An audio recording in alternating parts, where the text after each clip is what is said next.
প্রণাম মহারাজ, নবাব বাহাদুরের পত্র নিয়ে এসেছি। দাও, আমার হাতে দাও। পড়ো পড়ো শুনি। প্রীতিভাজনেষু কৃষ্ণচন্দ্র। আগামী 25শে ডিসেম্বর আমি মুর্শিদাবাদে একটা প্রীতিভোজের আয়োজন করেছি। এই অনুষ্ঠান সংক্রান্ত আলোচনার জন্য আমি আমার সমস্ত অঙ্গরাজ্যের মন্ত্রীদের নিয়ে একটা বৈঠকের আয়োজন করেছি। উক্ত আলোচনায় তোমার মন্ত্রীর গুরুত্বপূর্ণ মতামতের জন্য তাকে আমন্ত্রণ জানাচ্ছি। আগামীকাল আমাদের আলোচনা সভায় তোমার মন্ত্রী যেন মুর্শিদাবাদে উপস্থিত থাকে। আর ওই 25শে ডিসেম্বর এই বিশেষ দিনে তুমি এবং তোমার সভাসদদের আমার মুর্শিদাবাদে আমন্ত্রণ রইল। বাহ বাহ বাহ বাহ, 25শে ডিসেম্বর তাহলে নবাবী খানা। দেখেছেন মহারাজ নবাব বাহাদুরের দূরদৃষ্টিটা? দেখুন, উনি আমাকে ওনার আলোচনা সভায় আমন্ত্রণ জানিয়েছেন। খুব ভুল করেছেন। দূত, তুমি নবাব বাহাদুরকে গিয়ে জানিয়ে দাও আমার মন্ত্রী নির্দিষ্ট দিনেই মুর্শিদাবাদ চলে যাবে। প্রণাম মহারাজ। নাও নাও মন্ত্রী, তুমি মুর্শিদাবাদ যাবার তোড়জোড় করো। তুমি কৃষ্ণনগরের প্রতিনিধি হিসাবে যাচ্ছ, তোমার সম্মানই আলাদা। আমি এই কৃষ্ণনগরের মান মর্যাদার রক্ষার দায়িত্ব নিয়ে নবাব বাহাদুরের সাথে আলোচনায় বসবো মহারাজ। সাধু সাধু। গোপালকে একেবারেই বাদ দিতে হবে, যাতে ও নবাব বাহাদুরের সভায় না যেতে পারে। কিছু একটা উপায় বার করতেই হবে।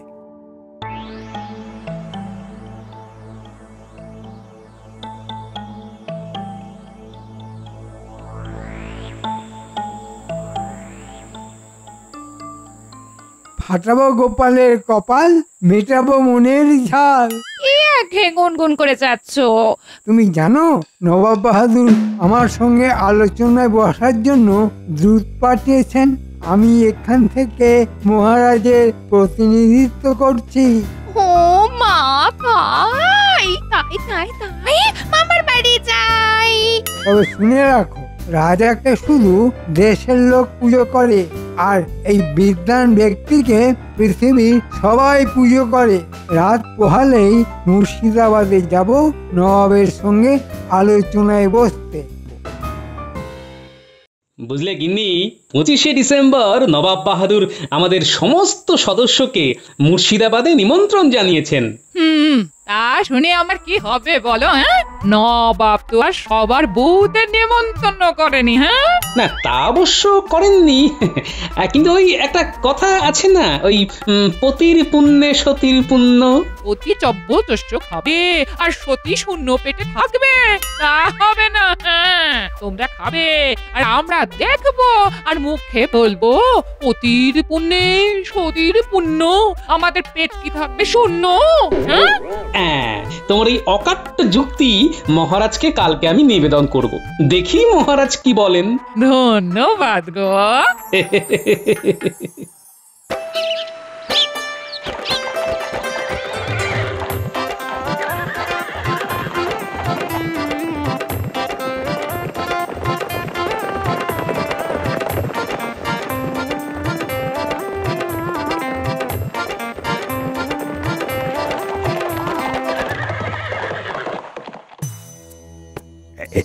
এতক্ষণে নবাব বাহাদুরের সভা নিশ্চয়ই শুরু হয়ে গেছে।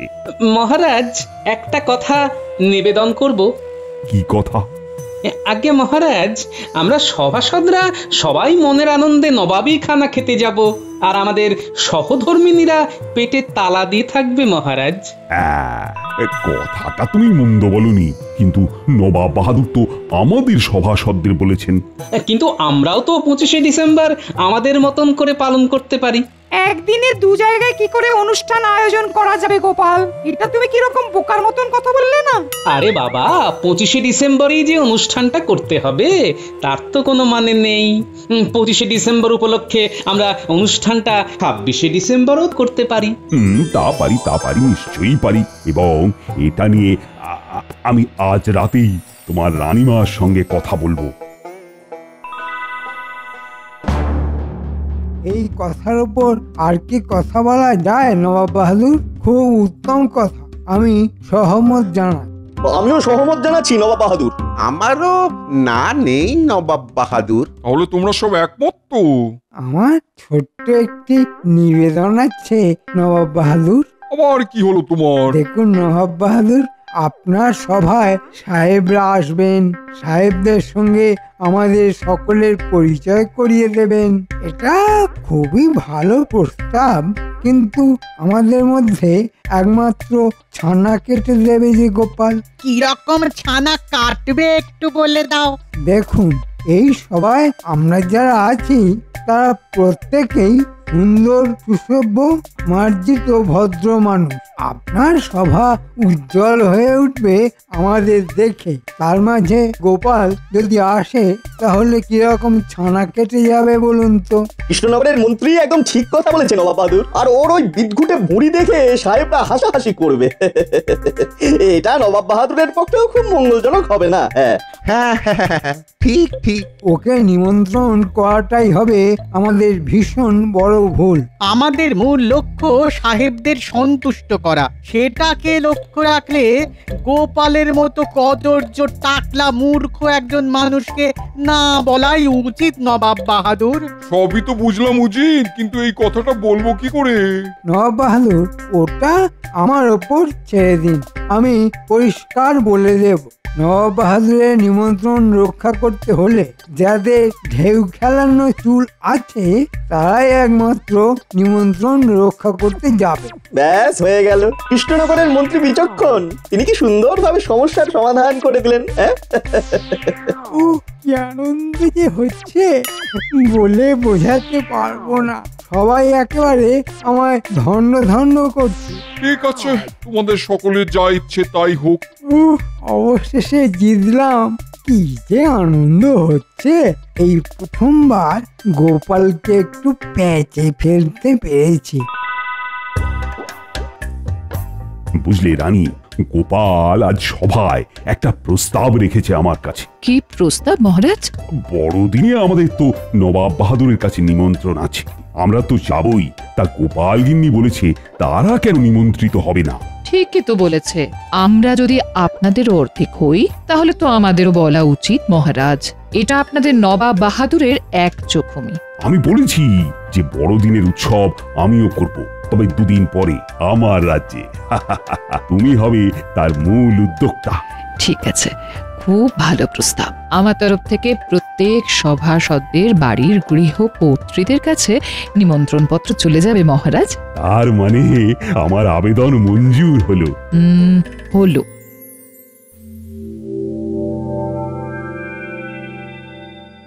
ওই তো মন্ত্রী এসে গেছে। না না, এবার বলো তো মন্ত্রী, নবাব বাহাদুরের সঙ্গে কি আলোচনা হলো?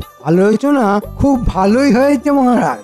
নবাব বাহাদুর আমাদের রাজসভার সব সদস্যদের আমন্ত্রণ জানিয়েছেন বড়দিন উপলক্ষে। কিছু ইংরেজ সাহেবও আসবেন, তাদের সবার সঙ্গে আমাদের পরিচয় করিয়ে দেবেন বলে এই আয়োজন। নবাবী খানা, কতদিন খাইনি। আমি শাকাহারী মহারাজ, আমার তো যাওয়া হবে না।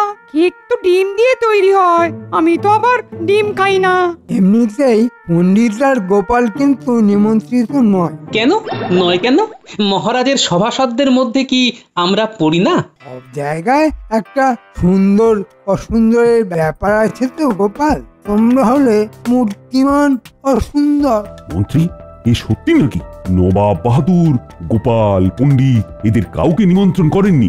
না মহারাজ, নবাব বাহাদুরের ইচ্ছা না যে কোনো টাকযুক্ত ব্যক্তি সেই দিন নবাবের সভায় নিমন্ত্রণ পাবে না। খম্বাজ মন্ত্রী, বর্ধমান মন্ত্রী সবাই গোপালের বিরুদ্ধে। এটা কিন্তু ঠিক ভালো লাগলো না মন্ত্রী। আমরা সবাই যাব, গোপাল যাবে না। আরে মন্ত্রী মশাই, আমার কথাটা বাদ দিলেন কিভাবে? আমারও তো চুলে টাক, থুরি থুরি টাকের চুল নেই। আমার টাকটা নজরে পড়েনি না? আমাকে সভাসদ হিসেবে মনে করেন না মন্ত্রী মশাই? এটা ঠিক ভালো লাগলো না মন্ত্রী মশাই। আমরা সবাই যাব, গোপাল যাবে না, এটা ঠিক ভালো দেখায় না। আমার কিছু যায় আসে না। পণ্ডিত শাকাহারী বলে যেতে পারছে না, আর আমি থাকবো না বলে যেতে পারবো না। কেন আপনি আবার কোথায় যাবেন? আমার এক ভক্তের নাতি হয়েছে, তার ভাগ্য গণনার জন্য আমাকে সেই পশ্চিমে যেতে হবে। আর তাছাড়া আমার তো গোপালের মতো মাথা ভর্তি টাক, সুতরাং নবাবের দরবারে নিয়ম অনুযায়ী যেতে পারবো না। এ নিশ্চয়ই মন্ত্রী মশাইয়ের কারসাজি। মন্ত্রী মশাই আমাকে পছন্দ করেন না, তাই নবাব বাহাদুরকে ভুজিয়ে ভাজিয়ে আমার যাওয়াটা বন্ধ করলেন। ঠিক আছে মন্ত্রী মশাই, আপনি তো আমাকে ভালো করেই চেনেন। আমি যাব, কিভাবে যাব সেটা দেখছি। মন্ত্রীমশাই, এ কেমন যুক্তি আমার মাথায় এলো না। চুল নেই বলে সে নিমন্ত্রিত হবে না, এমন উদ্ভট কথা তো আমি প্রথম শুনলাম। ধরুন যদি আমি ডিমকে দাম শাকাহারি না হতাম, তাহলে আমারও প্রবেশ নিষিদ্ধ? কি হাস্যকর ব্যাপার! মহারাজ, আমি একটা কথা নির্ভয়ে বলতে পারি মহারাজ। হ্যাঁ হ্যাঁ হ্যাঁ, পারো। আসলে কিছু ভাঁড়কে নবাব বাহাদুর আমন্ত্রণ জানিয়েছিলেন। তা ভাঁড়েরা যা কাজ করে তারা তাই করেছে, কিন্তু আমি তো তা নয়। আমি তো গোপাল ভাঁড়, আমার কাজ লোক হাসানো। কিন্তু মন্ত্রী হয়েও যারা লোক হাসান তাদেরকে কি বলা হয় সেটা একটু ভাবুন মহারাজ। গোপাল, তুমি আমাদের ভাঁড় বললে? তাহলে তুমি কি পেট মোটা, মাথায় চুল নেই, একটা কদর্য কদাকার দেখতে ভাঁড় গোপাল, আবার আমায় ভাঁড় বলে? মহারাজ, মন্ত্রী এই মুহূর্তে আমাকে ব্যক্তিগত আক্রমণ করছেন এবং আপনি শুনছেন। আজ এই মুহূর্তে আমি এই সভা ত্যাগ করলাম। প্রণাম মহারাজ, আমি আজকের মতন আসি। সাবাস গোপাল, মুখের উপরে কথা বলার ক্ষমতা সবার থাকে না। এই মন্ত্রী, তুমি কিন্তু গোপালকে খুব খুব খারাপ ভাষায় কথা বললে। যে ভাষা বোঝে তাকে সেই ভাষাতেই কথা বলতে হয় মহারাজ। কি যে আনন্দ হচ্ছে, বলে বোঝানো যাবে না। এতদিনে একটা যোগ্য জবাব দিতে পেরেছি, এই জন্য আজকে 3 মুঠো ভাত বেশি খেলাম। এই অপমানটা ঠিক নিতে পারলাম না মন্ত্রী মশাই। একটা কথা গর্বের সঙ্গে বলতে পারি, আমার বুদ্ধির সিকিভাগ বুদ্ধিও আপনার নেই। আমি বড়দিনে নবাব বাহাদুরের আমন্ত্রণে যাব, এবং তারপর যেটা হবে সেটার জন্য আপনি প্রস্তুত থাকবেন মন্ত্রী মশাই। ইট মেরেছেন, এবার পাটকেল খাবার জন্য প্রস্তুত থাকুন। গোপাল আমার বাড়ির সামনে দাঁড়িয়ে কেন? নিশ্চয়ই কিছু বলবে বলেই দাঁড়িয়ে আছে। ওই তো বিজ্ঞানী আসছে। কি গোপাল, কিছু বলবে? বিজ্ঞানী, টাকে চুল গজানোর ব্যাপারে আপনার কোনো আবিষ্কার আছে? না গোপাল, এখনো আমি সেই রকম কিছু আবিষ্কার করতে পারিনি। তাহলে উপায় কি? আমার কাছে একটা নকল চুল আছে, মাথায় পড়লে একেবারে ঢেউ খেলানো বাবরির চুল মনে হবে। ওটা আমার লাগবে বিজ্ঞানী। আমিও চাই তুমি এর যোগ্য জবাব দাও। সে তো দেব বিজ্ঞানী, আমায় যতখানি অপমান করা হয়েছে তার 3 গুণ ফেরত দেব। আচ্ছা, ঝরে যাবার মতো কোনো তেল আপনার কাছে আছে? সেটা আছে, ওটা মাথায় পড়ার কয়েক দণ্ডের মধ্যেই মাথার চুলগুলো ঝরে যাবে। চিরকালের মতো? না, চিরকালের জন্য নয়, আবার দিন 7 পরে চুল উঠবে। আমি ভেবে ফেলেছি আমার অপমানের জবাব কিভাবে নেব। তোমার অপমান আমারও অপমান গোপাল।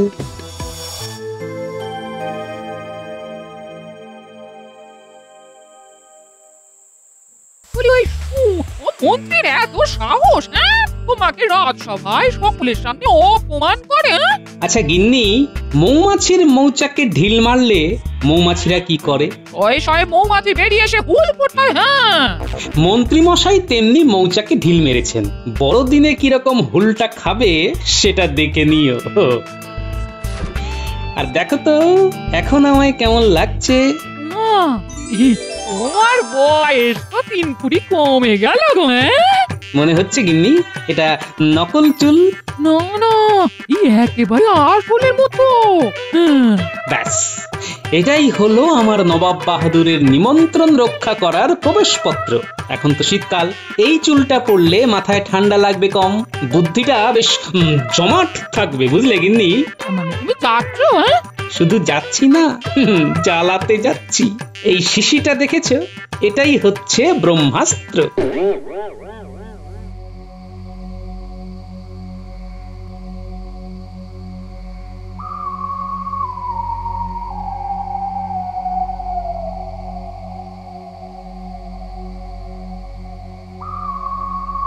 মহারাজ, এখন চিন্তা করে আর কি করবেন মহারাজ? সব কাজ ভেবে করতে হয়। আপনি তখনই আপনার মন্ত্রী মশাইকে বলতে পারতেন যে গোপালকে ওইভাবে অপমান করো না। বিষয়টা এত তাড়াতাড়ি ঘটে গেল যে মাথাতেই কিছু এলো না। রানী, আমার নবাব বাহাদুরের বড়দিনের উৎসবে নিমন্ত্রণ রক্ষা করতে যেতে মোটেই ইচ্ছে করছে না, কিন্তু কূটনৈতিক ব্যাপার, না গেলে ওটা আমার কৃষ্ণনগরের জন্য খারাপ হয়ে যাবে। নবাব বাহাদুরের তো রোষানলে পড়ে যাব। নইলে না, এই গোপাল ছাড়া আমার মুর্শিদাবাদ যেতে মোটেই ইচ্ছে করছে না। আমার দৃঢ় বিশ্বাস মহারাজ, গোপাল একটা কিছু অঘটন ঘটাবে, দেখবেন। আমিও তাই জানি। গোপাল নিজের বুদ্ধি বলে নবাব বাহাদুরের নিমন্ত্রণ রক্ষা করতে যাবে। আমার বিশ্বাস আছে, আপনি নিশ্চিন্ত থাকুন। নবাব বাহাদুরের সভায় গোপালকে আপনি দেখতে পাচ্ছেন, এটা আমার মন বলছে।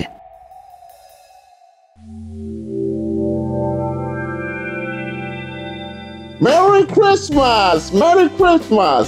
তোমাদের সবাইকে মেরি ক্রিসমাস জানাই। সাহেব, তোমাদের সবাইকে নবাবের পক্ষ থেকে বড়দিনের শুভেচ্ছা আর অভিনন্দন। এসো এসো কৃষ্ণচন্দ্র সাহেব, এ হলো কৃষ্ণচন্দ্র, কৃষ্ণনগরের রাজা। আমি হলাম কৃষ্ণনগরের মন্ত্রী। মহারাজা, তোমার রাজসভায় গোপাল বলিয়া খুব ইন্টেলিজেন্ট লোক আছে। সে কোথায় তাহাকে তো দেখিতে পাইতেছি না। আমরা গোপাল সম্পর্কে অনেক কথা শুনিয়াছি। ইয়েস মন্ত্রী, কিছু বলো, সবই তো তোমার বুদ্ধিতে হয়েছে। ও, তার মানে পুরোটাই মন্ত্রীর বুদ্ধিতে হয়েছে। ওহ, ভগবানের দয়ায় যদি গোপাল আসে তাহলে তো মন্ত্রীর মুখ কালো হয়। সাহেব, গোপালই হলো পেটু, মাথায় চুল নেই, ভুঁড়ি আছে, খুব খায়। এ মন্ত্রী কি বলিতেছে আমরা বুঝিতে পারিতেছি না। আমি এসেছি নবাব বাহাদুর, আমাকে দেখুন, মাথায় ঢেউ খেলানো চুল, চিনতে কি পারছেন? ওরে বাবা, গোপাল সাহেবরা তো তোমাকে দেখবে বলে উসকুস উসকুস করছে। ঠিক জ্বালাতে চলে এসেছে। গোপাল ঠিক আসে। গোপাল, তোমাকে বড়দিনের শুভেচ্ছা। আমার বিশ্বাস ছিল তুমি কিছু না কিছু ঘটনা ঘটাবেই। আচ্ছা আচ্ছা গোপাল, একটা প্রশ্ন, মাথা এরকম ঢেউ ফেলানো চুল কি করে এলো তোমার? এই তেলটার জন্য খাম্বাজরাজ, আয়ুর্বেদিক তেল। এই কালো রং চিরকালের জন্য মাথায় রয়ে গেল, চুল আর পাকবে না। নবাব বাহাদুর, এইবার যিশুর নামে একটা কেক কাটাবো। আমরা ক্রিসমাস সেলিব্রেট করি, তারপরে আমরা গোপালের সহিত কথা বলিবে। ভেতরের ঘটনাটা কি গোপাল? ক্রমশ প্রকাশ্য মহারাজ, আগে কেক কাটা হোক, খাওয়া দাওয়া হোক, তারপর আমার ম্যাজিক দেখবেন। আরে ম্যাজিক আর কি দেখাবি? তোমার মাথায় তো চুল নেই, এটাই তো একটা বড় ম্যাজিক। গোপালের সাথে ঝগড়াঝাটি আমি মিটিয়ে ফেলি, ওর সঙ্গে একটু মোলায়েম ব্যবহার করি। ওই তেলটা আমার দরকার। গোপাল, আমি না খুব খুশি হয়েছি। তা তো বুঝতেই পারছি মন্ত্রী মশাই, খুশিতে আপনার মুখটা কেমন ওই আমশির মতো চুপসে গেল, সে সব দেখছি। তোমার সঙ্গে একটু কথা আছে গোপাল। আপনার সঙ্গে কিছু কথা আছে মন্ত্রী মশাই। কেক কাটা হোক, খাওয়া দাওয়া হোক, তারপর জমিয়ে আড্ডা হবে, কেমন? আমার মাথার চুলগুলো পাক ধরেছে। গোপালের ওই তেলটা যদি পাওয়া যেত। আচ্ছা গোপাল, তুমি ওই তেলটা পেলে কি করে? সে এক কাহিনী উজির, এটা আমায় ওই শান্তা দাদু দিয়েছে। Santa Claus? হ্যাঁ সাহেব, আমার চুল নেই বলে বড় দুঃখ। শুনেছিলাম বড়দিনের আগে রাত্রে বেলা শান্তা দাদু থলি কাঁধে ঘোরাঘুরি করে, আর অভাবী মানুষের অভাব মেটায়। মন্ত্রী মশাই যখন বললেন নবাব বাহাদুর চুল ছাড়া ঢুকতে দেবেন না, তখন বড় কষ্ট হলো। মনে মনে শান্তা দাদুকে জানালাম, আমার মাথায় কুচকুচে চুল দাও। কাঁদতে কাঁদতে শুয়ে পড়েছি। তারপর কখন ঘুমিয়ে পড়েছি, ঘুম ভাঙলো একটা আলোর মধ্যে। দেখি মাথার কাছে এই শিশি, আর এই কাগজে লেখা আছে ইংরেজিতে হেয়ার অয়েল। আমি তো মূর্খ মানুষ, খুব ছোটবেলায় হেয়ার মানে শুনেছিলাম চুল, অয়েলটা শুনেছি বড় হয়ে। মিলিয়ে দিলাম দুটোকে, চুলের তেল। তারপর শান্তা দাদুর জিনিস কি খারাপ হতে পারে? No, never. ভগবানের নাম করে নিলাম মেখে। তারপর ঠিক 5 মিনিট ঠিক এই রকম চুল। আমার গিন্নি তো ভয় পেয়ে গেল, তাকে বোঝালাম এটা শান্তা দাদুর দেওয়া। Wow, amazing. গিন্নিও মাথায় মেখে নিল, সাথে সাথে চুল কি চকচক করে উঠলো। গোপাল, ওই তেল ওই তেল আমায় দাও বলছি, দাও। ভাই গোপাল, তুমি আমাকে দাও। গোপাল, ওরা দুজন কিন্তু ওই তোমার বিপক্ষে কথা বলেছে। আর আপনি কি সপক্ষে কথা বলছিলেন? এটা গোপালের একটা গল্প, গল্পটার মধ্যে কিছু মজা আছে, আর আমার কর্তব্যমন্ত্রী সেটাই বিশ্বাস করেছে। দেখি এবার মন্ত্রীর ভাগ্যে কি আছে। গোপাল, গোপাল, আমার খুব ভুল হয়ে গেছে গোপাল। তোমার ওই চুলের তেলটা আমার দরকার, আমার মাথায় পাক ধরেছে, মানে আমার মাথার চুলে পাক ধরেছে। আমারও ওই মাথার পাগড়ি খুললে অনেক পাকা চুল দেখতে পাবে। এই শিশিতে তিনজনের মতোই আছে, আপনারা তিনজন ভাগাভাগি করে মেখে নিন। দাও।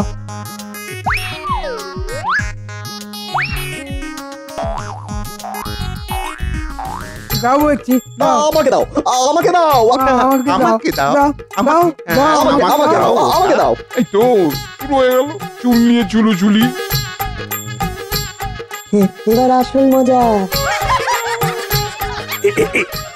এ কি দেখি গোপাল, মন্ত্রী তোমার চুল কোথায় গেল?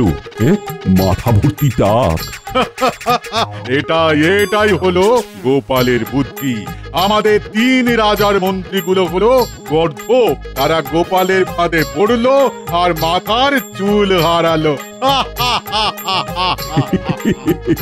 চুল থেকে হলো টাক। সাবস্ক্রাইব করে দিন ভাই, আর বেলটা বাজাতেও ভুলবেন না, না হলে মজা মিস করবেন।